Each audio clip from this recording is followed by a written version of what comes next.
அமைதி இல்லாத மனம் காற்றில் அலையும் மேகங்களைப் போல அசைந்து கொண்டே இருக்கும். அருள் வந்து சேரும்போது மனத்துக்கு ஓர் இனிய நிம்மதி பிறக்கும். அமைதி என்பது அருளின் முதல் தொட்டிலே உருவாகும் தெய்வீகமான ஒரு மூச்சே மனதை மாற்றி அமைதியாக்கும். அமைந்தால் வாழ்க்கை தானாக மலரத் தொடங்கும். அமைதியின் அமைப்பு நம் எண்ணங்களை தெளிவாக்கும். இதயம் அமைதியாக இருந்தால் உலகமே இனிமையாக தோன்றும்.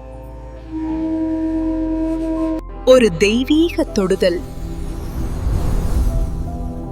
மனத்தின் சலனங்களை தணித்துவிடும்.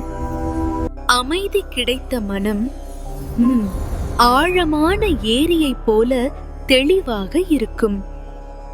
லைக் பண்ணுங்க, கமெண்ட் பண்ணுங்க, ஷேர் பண்ணுங்க, மறந்துடாதீங்க, சப்ஸ்கிரைப் பண்ணிடுங்க.